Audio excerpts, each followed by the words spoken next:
And we are back. Welcome back to Something Else Today podcast. I am your host, DJ Mahlatsi, and today we are joined by an author, Malearongwa, Ramaphakela, as well as AC in the background, the devil's advocate himself. This is about children literacy rates in South Africa. So please, we don't need a devil today, but we're happy you're here. How are you, AC? I'm good, man. I'm doing good. Looking forward to the books, and I have little ones, and they love reading. So yeah, he's a father to 2 daughters as well. Oh, okay. I'm also a mother. So we're all parents. We're all parents here. You're also a mom as well? Yes. Mother of 2. Oh. Yeah. nice. God, I need your fitness routine. How are you doing? I'm good, man. I'm good. Welcome. Thank you so much for having me. Thank you for having us. Thank you so much for coming as well. So can you tell us a bit about yourself? So as you've just said, I'm Malearongwa Ramaphakela. I am, first of all, a daughter of the Most High, girl mom. I've got 2 daughters. I'm a wife. I'm an entrepreneur. I'm in the environmental space. Waste management. And I'm a literacy enthusiast. I'm a retired HR professional. I used to do recruitment. And also the founder as well as the author, as you've just said, of the Dream Club. Yeah. Amazing. Nice to meet you. You were in the HR space. Everybody gets intimidated by HR people. By HR people? No, I did recruitment. I don't think there's anything like on the recruitment side, not No, I was on the recruitment side. And then I think then started doing it in my own company. So, yeah. Oh, that's interesting. So what inspired you to start the Dream Club? A number of things really, and it's very personal reasons as well. So when was it? My daughters had changed schools. My youngest one had also changed school when her sister had changed schools as well. And during this first term, I noticed that this girl's marks are looking funny now at this new school. I don't understand what's going on. Right. And had a meeting with the teacher. The teacher's she also doesn't get it because, she speaks really well. She's able to express herself. She's got a full vocabulary of words that I didn't have at her age, for instance, And upon paying closer attention, obviously you're going to get, when you hear that and she's not doing well, at first you're not thinking it's reading. You'll get her everything else. So we got math books and we got English books and we got, just books, educational books, obviously, your worksheets and all of that. Things that would help her along with whatever it is that this new problem is that she was experiencing. And it was during doing the exercises in the worksheets where I saw that this child is actually not reading. She's reading, but she's not understanding. So she's not her brain doesn't record what she's just read. And I also realized that, you'll read, for instance, the let's just say the garage or Petro SA makes condensate, for instance.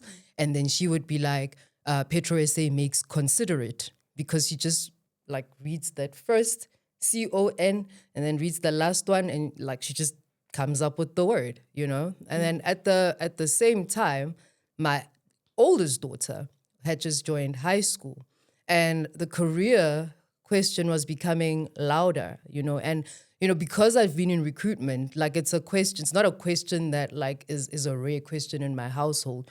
We discuss careers and growth all the time. So every time we've asked her, we had gone straight from being an artist to being real estate. It was just all over the place. It was not making sense. And you're okay, what do you want to do? It's oh no, I've just decided again, I'm an interior designer.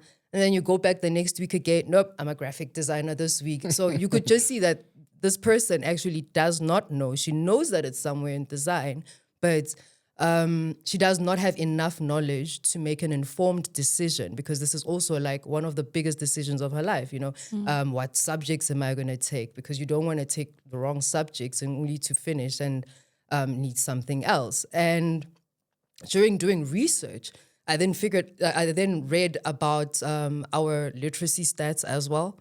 I realized that my daughter was, in fact, part of that 84% of the kids that weren't reading for understanding.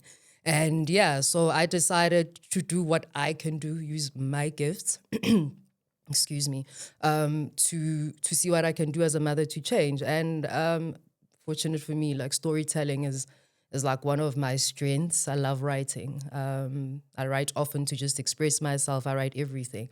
So I was like, why not write a book? And then I wrote the book first, and then the Dream Club only came afterwards, because then I realized that like this could actually be a movement, and I wanted to make it a movement. But yeah, the book came first, and then came the Dream Club. That's beautiful. I see. So then what does the Dream Club actually do over and above you being an author? So it is a career exploration. Like, yeah, we're introducing kids to careers, basically. Reason being is that, you know, you have a few careers that kids do know about. And within our travels, what we've noticed is that, you know, when you ask kids, what do you want to be when you grow up? It's always the same old thing. Like, I want to be a doctor. I want to be a lawyer. Yeah. I want to be an engineer. I want to be an engineer, when there's so much. I mean, even within the engineering space, there's so many facets to it that, you know, kids should be, you know, just let's then plant those seeds as much and as well as they've been planted, these seeds of doctors and lawyers. It's time now for new careers to be planted in our children's minds. And we're not saying that that's what's going to happen in their lives. Like, when I read a book about an artisan, and then like from tomorrow onwards, like your child is an artisan until, that's the reason why it's a series of books. It's different careers, and it's all careers that have been researched, and like pivotal careers and growing careers, especially with the growth in technology around us and around the world.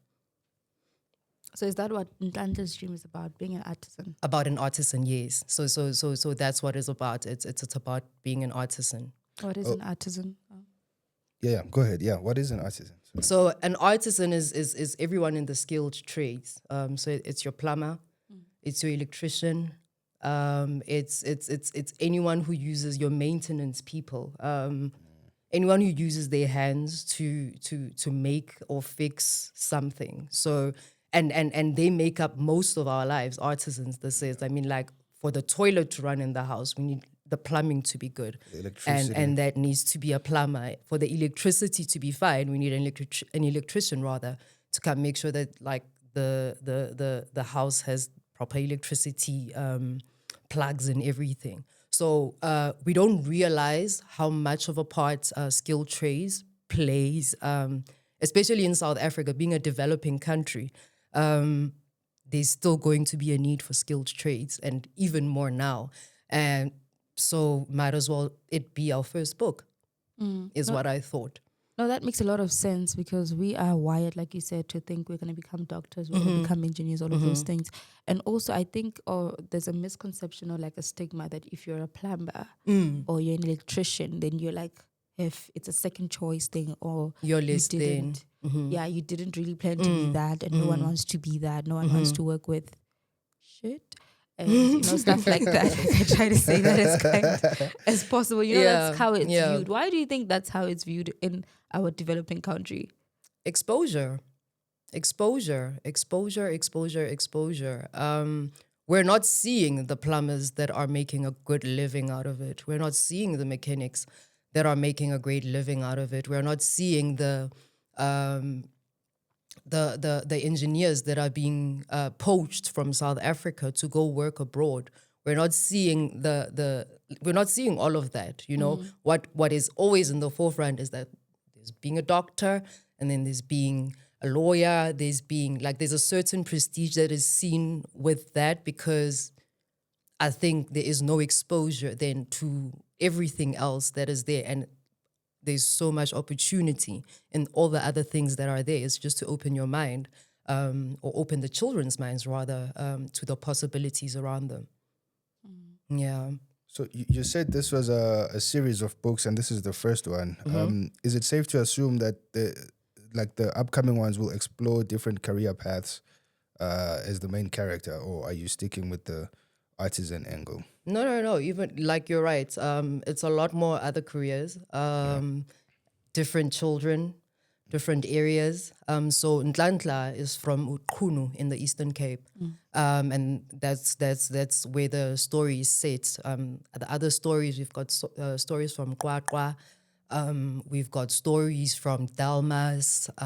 So it's just different places that are otherwise thought of as rural, right? Because with the lack of exposure, let's us also remember that, like, even the stories that our kids are reading. I mean, like, my daughter will bring home like a story about a little girl in London when there's so much in South Africa to learn about, and things that like represent our children.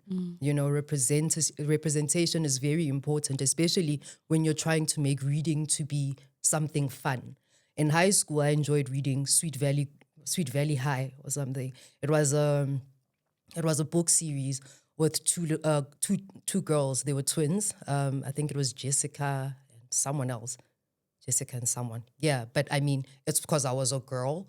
It's because, like, and like they went through all those life troubles in high school, the gossip and everything. I enjoyed that because I could identify with that, like crushes and all of those things. They were there. Those books were fire, and I could identify with that. But now let us then introduce books that, as much as, there is a need to have different types of books, but let's have books then that introduce our kids to this world of careers. Because, when I asked my daughter, what do you want to be when you grow up? I only realized later, I'm being silly. What did I expose this girl to? Like, she knows all of 20 adults, and careers are not we don't sit there and discuss what Auntie Mahlatsi does when she comes like over to visit or whatever. So she didn't have any idea of what it was. She's heard here and there about from other kids maybe, but she didn't have an idea for herself. And the point of the series is for just that, So your child can think, you plant the seed, and Artisan from tomorrow thinks further about it, and sees where we can build it. Today it's a renewable energy engineer. Tomorrow it's something else, I mean, that would be an interesting book. Can I get a book for myself as well? I just really interesting stuff in the corporate space. What do you do in the board? I'm a product designer, but I'll tell you all about it. Okay. So definitely. So we're gonna move on to this this section where we know that a lot of South Africans are very, very literate. We have a 95% literacy rate, but still, I think kids in grade 4 are still struggling to read for meaning, like you said earlier. Do you think that this struggle comes from the fact that they're so exposed to the digital age? Like everything is just so digital. There's a lot going on that side. You don't really always have to read. You can just watch a video of something and stuff like that. Look, to a certain degree, but I don't think that it's probably because we're not using it correctly. Most of us aren't using it correctly, especially for our kids. It's even reading is not being used correctly. It's things that would stem from a culture of reading being used as a means to get by. You read so that you can pass an exam. You read so that you can fill out an application. You read just so you can you can pass your learner's license. But essentially, like for fun, it's really not that. We will be on social media, but not really reading. So I think that's what it is. It's really just getting a culture of reading, for reading to become a culture. As well, get more children reading by making stories more fun, making stories more relatable. It's that. And in terms of like the literacy rate, it's years and years of system failures. Hey, like and unfortunately, it's the children that are suffering most of it. And I don't want to say it's digital. You can use the digital apps and whatnot the correct way. It's what you choose then to expose your kids to. So it's exposure. It's culture. What are we doing? Yeah, You mentioned earlier that your you realize that your daughter wasn't reading for understanding. What does that look like? How can you tell if someone is reading for understanding? And what is the opposite of that? Are they just rhyming the words or just pulling from them? She was guessing. So the thing is, she can speak, and she does speak in English. So when she speaks to you, you think that this child can definitely read. In fact, she even did she was in a concert at school where she was the narrator of the whole book. And like, you know, when she couldn't read, I was like, what do you mean? Like, she has a little certificate from the Department of Education and everything, yet she's here and she's not reading for understanding. So it means that you skim through, you read the easy words. So the difficult ones, you kind of guess what that is. So you'll get the gist of the story. However, you won't really fully understand the story. So if you're going to say, as I made an example earlier, petrochemical companies make condensate, for instance, and let's just say that's what the test paper says, and she reads petrochemical companies make considerate. She's already lost that mark. It's gone because she didn't get it. You know, and what that does, it even affects their spelling as well. You can't recognize a word you've never seen before. You know? Yeah. Or even like seen similar to it even. Reading improves stuff like that. It's just basically filling in the blanks with something that you with have something that she thinks about. Yeah. She literally does it. And even like with us working through it, even still right now, the brain will still revert back to that thing until you're like, focus, like read properly and, you know, let's read together, let's get it. Then she will read. But you know, if she's reading on her own thing and she's just reading to us, I promise you, she will make up her own words. And it's only when you're listening to her and you're like, that sentence doesn't sound right. That book did not say that, you know? Oh, that's very interesting. You spoke about a build-up of generational or like systematic failures, right? What do you mean by that? Like, is it our public schooling system? No. Okay. I don't think people have really put enough thought into what they want to do for a living, because of prestige being directly connected to careers. You know, you get people that are doing careers but not really happy doing the careers. Like you'll get a person that's a doctor and they're miserable because now they did it for the wrong reasons. So now imagine a teacher that did it for the wrong reasons. That child won't get the same support as they would from a dedicated teacher, the ones that we had in the past that, like, you know, would give in their time and break their backs to make sure that, you know, all the kids are abroad. Because I remember, like, even with reading, you know, I can remember, now I look back and I'm like, you know, a long time ago, you know, when you get to class and they're like, no, Mahlatse, read from your book, Mahlatse gets there and says, ma'am. And we used to laugh. There was a serious problem. That was in grade 10. It's not because of anything. He couldn't. Those kids couldn't read. And it was a big joke. And it's easy for teachers with no passion, just I fail, you know, because now, but that is a big problem. It doesn't start now. It's been a problem. We don't have a culture of reading. And that's not because of any reason. I mean, if you had to choose between a book and meat. Tablet. No, meat. Okay, meat. Meat for your family, like meat, a meal for dinner. It's a very tough choice to make. I think also lack of resources. We lack of we don't think enough about it as well. You know, things like what types of books, or does this child like reading? Is this child even reading? You know, like we don't think about that. We always assume that school will handle it. But also, I think maybe it stems from the culture for the public school setting. I'm not blaming public schools or anything like that. I do understand, you know, the governmental resources, the problems that we have as a country. But if you look into this, where they would make you read English in Sepedi, I think that's also another issue, where they make you read Zulu.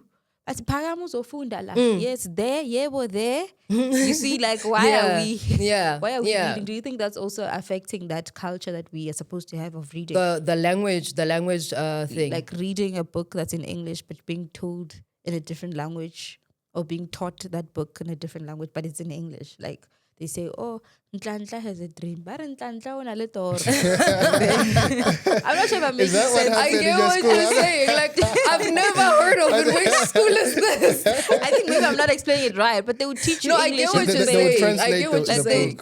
They'll teach you English in Sepedi, like back in the days. I don't know if it's still happening. In the, I shouldn't continue the sentence. But have you seen that? Name and shame, girl. No. Which school is this? But where they teach, even here, it's there, but where they actually teach you to, in your home language, to read English. But you see, the problem then comes in that, okay, fine, you're going to teach a child to read English, ka Sepedi or Sepedi ka English, but now math is not going to do that. Science is not going to do that. Geography is not going to do that. So now, the child is stuck doing, like you start off, now I'm learning how to read, and I'm learning how to read ka Sepedi, like, I'm learning Sepedi ka English or English ka Sepedi.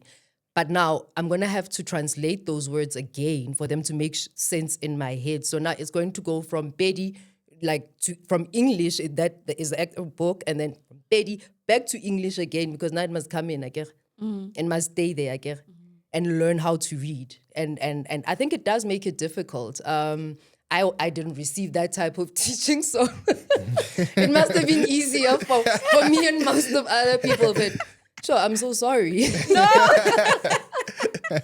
Because you get like when I was in high school, you'd get students that were very good at maths, very good at like geography, very good at life sciences, but terrible in English. You get terrible marks in English, and you'd wonder why they would not understand English so much. Like, but also like English is very complex as well. Like it's got so many ED punctuation. There's like figures of speech and everything. So I think a lot of people do struggle with English, yes. And, it's great for the people whose brains can understand numbers better than letters. But what about everyone in between as well?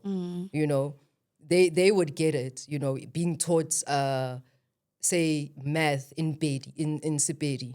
They would definitely get it. But like, what about the other one that's like, not so fluent in either or? AC? Yeah, so my oldest daughter, she's also like you were saying, like she'll switch careers every day. She wants to be something different and stuff. So what kind of things can people do to expose their kids to all the careers that are available and some that we might not even think about? Like, is that what you guys do at the Dream Club? Yes. And so what kind of activities do you? So what we do is in the books, there's obviously the different careers, but the careers that we have in the books now, they like projected like maybe 10 years from now. By the time your daughter grows up, like 20 years from now, ready for a job, her career doesn't even exist yet, So what we're doing is planting the seed, that, okay, fine, there's skilled trades. Yes, there is, you can be an inventor. Yes, you can be a doctor in, pulmonary diseases. It's just that exposure. I mean, it's great if your child wants to be a doctor, but what type of doctor? Why do they want to be a doctor? It's finding things like that. Also finding out what interests your child. There's, with my daughter, for instance, I can see, okay, fine, she wants to be a designer of something. Yeah. It's just that she hasn't found her thing yet, but even with other kids, you can see when a kid likes building or working with their hands or whatnot, it's just to support her in what her interests are and giving her more information along her interests, and showing her support, because once we show them support, it kind of shows them that, oh, okay, it's okay. I can go on and discover this side. They get comfortable and confident in exploration and research and all of that. Especially if you start it. Okay. What about the kids that want to be cops, eh? We can't take them to a jail, I'm just saying. But all they know is cops. I mean, guys, did you know, let's just say a mechanical engineer, for instance, where you lived? You didn't, It's rare. And it's rare. And in my line of work, so I'm in environmental, right? And I get to go to the coolest places, I've been like to mines, I've been to a biogas plant, I've been to rendering houses where they slaughter chickens and like make it apart and everything.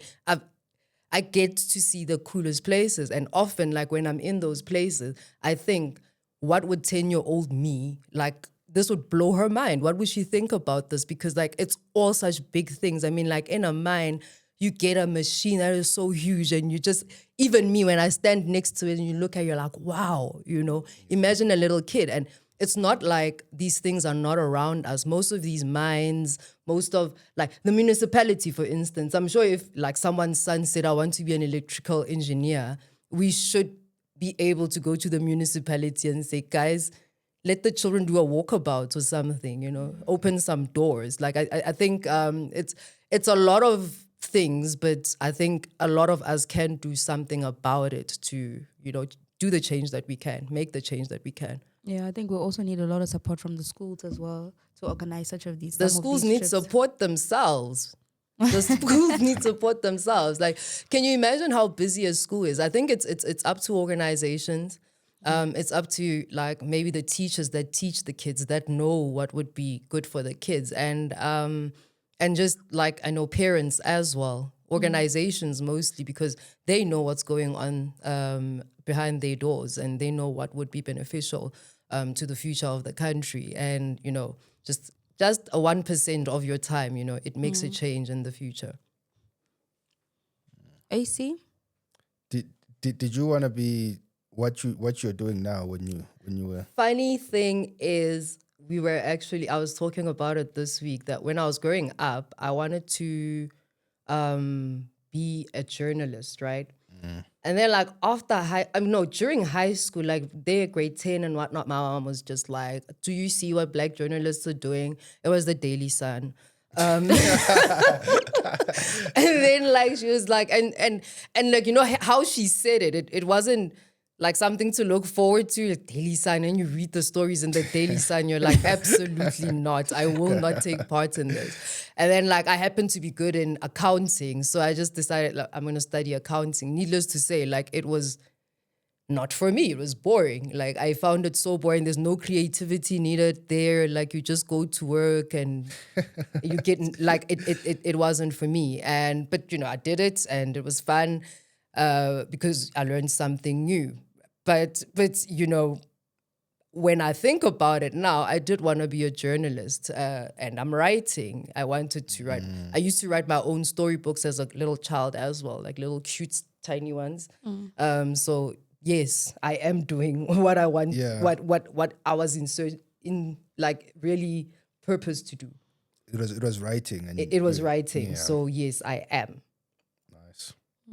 So how can professionals give back to the kids of the community just to show them what's there? Like, what do you suggest? Like, if it was up to you, would you want the professionals to like do? Like me as a product designer, AC as a software engineer. I'm not sure what you do. Him as a camera producer, film something. Sorry. Sound operator. Sound, you know, he's doing so many things at once. Like, what would you want us as professionals to come and... It's no individual, like I can't even pinpoint because you know your strengths better than I ever could. It's really having a person in that mindset. You have to think about it, to think, what can I do as Mahlatsi to say help the child next door with exposure of any sorts. You know, it could look like anything. It could look like you taking the child with coming to a Dream Club event.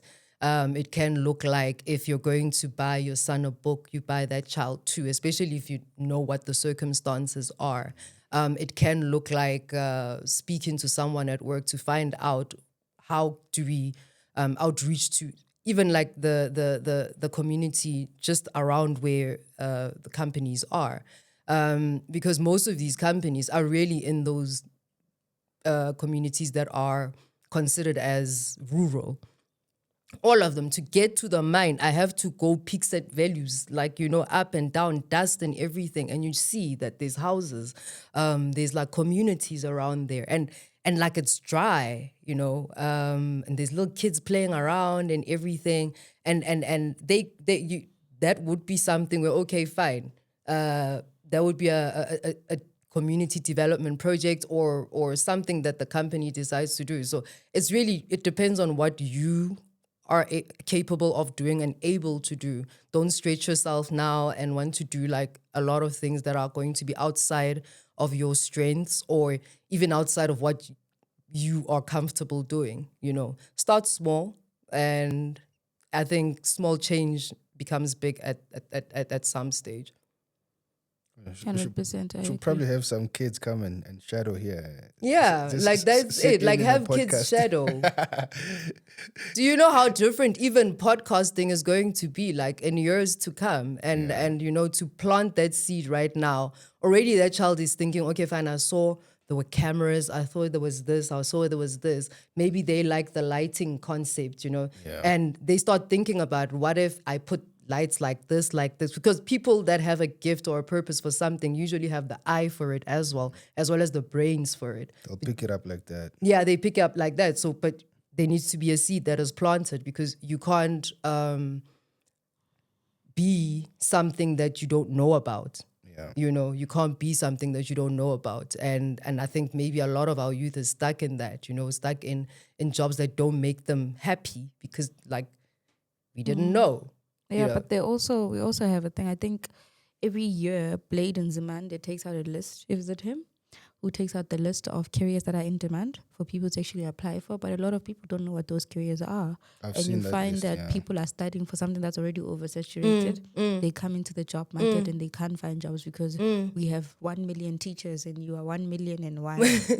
True. Now there's a lot of unemployed people, and then you find that maybe the tech spaces, like my career, it's not a very popular career, but it's high in demand and it pays very well. A lot of people don't even know about it. See. So it's those kind of things. How did you find out about it? It was accidental. It was purely accidental. I thought I was getting into a course at UJ to be an animator, to draw cartoons. Second year in doing animation, I realized I actually hated it. Why? Then I realized that there's something good about my career is that it has over 20 fields. What you study, what I studied for, it was over 20 fields. So I could choose something else, and I found something else in there, and I actually started liking it. Okay. But I was drawing and all those things that I used to love to do. And then when I got in, I thought I was also going to love film and photography, which I ended up here a couple of years later. And I went to the studio at the university, and I touched the light and it burned my arm. And I was like, I don't want to be there anymore. And then 5 years later, here we are. So yeah, that's basically how it is. So what careers do you think will be there 20 years from now with the introduction of AI and all of that? I think there's going to be, there's a possibility, I stand to be corrected, but I think research says 170 million careers, right? From AI. And yet we still want to be doctors and nurses, hey? Like, do you understand how much of a big possibility that is? Like, just like upcoming jobs. And I think 68,000 or something related to skilled trades. I'll just have to go back and check. But those are big numbers. Those are careers that will be life-changing, they're projected, and most of the careers that are coming then, we don't even know about them now, So it's very hard to say, I think that the skilled trades will be the way to go, or I think that, being a doctor would be the way to go. But I think because we're a developing country, definitely skilled trades, because of current food concerns. If it was up to me, in any case, if it was up to me, and then number 2 would be agriculture, because of the current food status and everything, and then thirdly would be anything in renewable energy. That is a big thing right now. We're trying to find alternative means of energy. Reserves are running out and all of that. So I think those careers, I see them becoming very exciting in the future. Agriculture, you mentioned the food. What's happening in the agricultural space? Have you not seen the current concerns about food quality and food security and all of that? Okay. So basically, most foods are now made rather than grown, right? Okay. So with agriculture growing, now you need to like keep up with the people that are like making their food instead of growing their food. There's so much technology that goes into farming right now. I was at a farm once. I did it was a Sanjita or something. But like I had the opportunity of speaking to the farmers there, and they had drones. They had these big equipment for farming, and it's just 4 guys. They didn't have anyone else there, and they're working though. Farming is not that thing now that you come out and you water with the thinger and you take like random manure and you put it on your plants and they grow, and it's grown so much. Even like your plumbing has grown so much because now they're putting cameras down the pipes. It's not that thing where they knock on the pipe to see where the obstruction is anymore. It's changed so much. Even being a mechanic has changed so much, Put it on a machine. Now you're putting it on a machine. It's not that thing where you're like, where did the sound come from? And we try and fix that sound. You find the sound and then fix the problem. Fix my car like that. Don't say that. Where did the sound? That's how my father asked me. I'm like, it went on the other side. And that time, it's not even that side. It's your ears that said it's that side. It's actually on the opposite side. Like, do you understand? Now mechanics are something totally different. Everything is growing, and we just need kids to just think about it, man. Let's plant those seeds, You can even like give your son your phone. What do you like? Find out what he likes, and then there's cartoons along that issue, like along your careers and whatnot. There's the Dream Club. Get him a book or 2 or 5. Or 10. Or 10. But what our kids need to know that there's possibility. There's possibility, and it can take you anywhere. It can take you anywhere in South Africa and anywhere in the world. They just need to know that it can happen, and it can happen for any child. Doesn't matter where you come from. That's just the beginning of the story. What matters is how you write the story of yours. Yeah. With the story that you're telling, what would 10 years from now, a child that has read Nhanhla's Dream, what would you like to see in this child?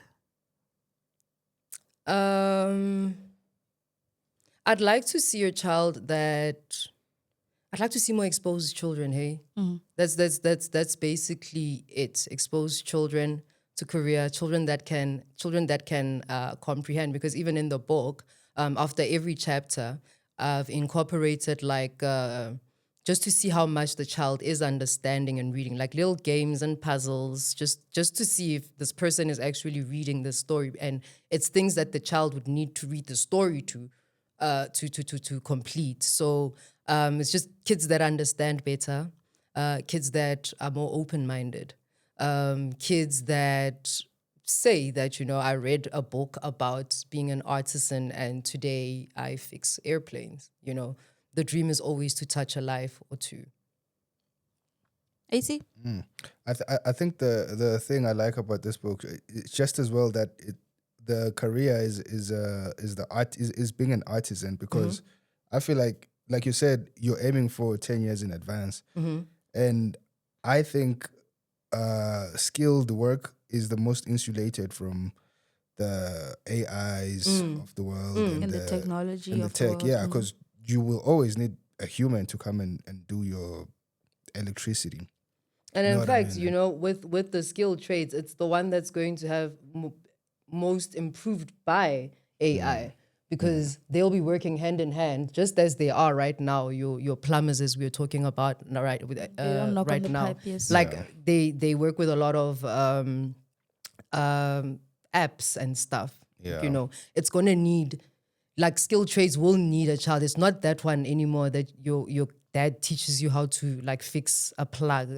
You're going to need to read, you're going to need to understand that how this AI thing, robot thing works, so that you can fix it, so that you can improve it, so that you can maintain it, So yeah, it's growing. It's growing, and it's going to be one of the most technologically incorporated, if that's such a thing. Infused, infused. Like there's going to be a lot of technological growth within the skilled trades, just as there's been right now.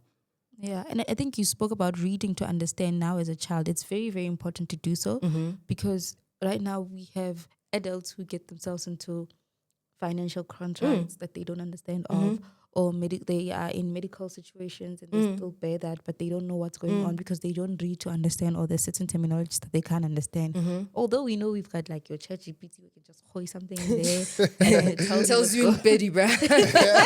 Sorts it out for you. So yeah, do you think that's gonna actually improve in terms of how these kids make their decisions and the contracts they sign in future if they actually incorporate reading to understand today? Definitely. Definitely, because then it would mean you get people that even find themselves in the wrong jobs because they can't read, and or they struggle to understand, maybe not can't read, but they there's like just parts of a contract. Now you're working on a Sunday at 4 p.m. You don't wanna, but I mean, like you said you would, You signed. You signed and said, and they asked you nicely to say, if it ever requires you to, would you be able to, okay, until it actually requires you to. So I think it would improve a lot, and a lot of life quality as well, for our new generation that's growing up right now, like an improvement of their quality of life, especially if you can understand concepts, understand different types of concepts. Even you're not looking at things from a single dimension. You get that reading gives you the opportunity to be able to think of things in different types of way, to imagine, and that's growth. Imagination feeds directly into intelligence, and curiosity as well. They feed exactly because you're growing as you're discovering and learning. You mentioned the Dream Club events and that kind of stuff. How often are you guys having events, and what activities do you have during those events? Look, we do a lot of corporate events. So, for instance, say a corporate wants to donate books to a certain, say, school. Oh, I see. So what we would then do is go to the school and like do a whole activation. I think Mahlatsi was there at one of our readings. So it's not just a reading, it's a whole fun activity.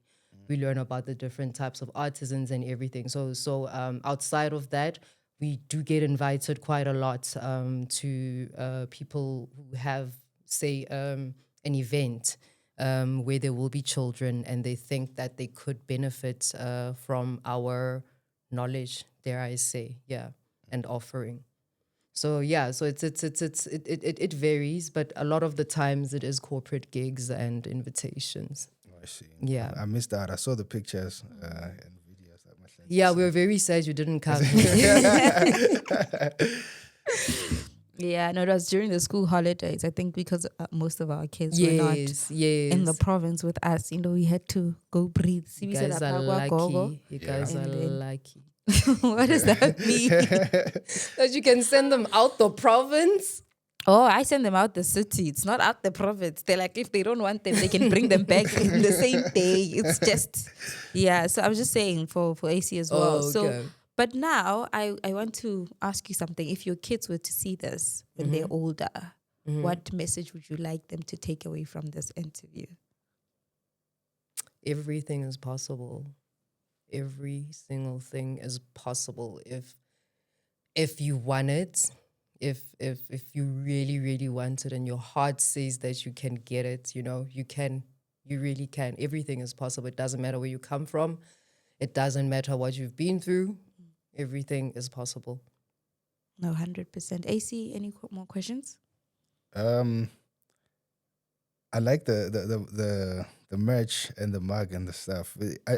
Are those for sale? If someone wants to. No, not yet. It's just for this. It's just for the sake podcast, guys. It's just for the sake podcast. You want to make sure we're the only one wearing this. I don't want to show up when someone is, but I love the merch, man. It's just a selected few. Yeah, it's a selected few. It's high end. Don't worry. We love it. We definitely love it. So, any other additional messages that you'd like to share with our audience and the parents of the kids? that we are also trying to change their lives as well? Let's just think harder about how we play our parts, especially in our children's lives. Exposure is big.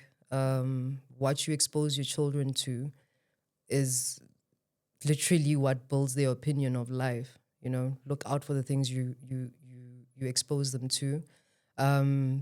They don't know what they're going to do in the future. Maybe stop asking them about it and like exposing them to the different opportunities. Shame, we're stressing these kids out, hey?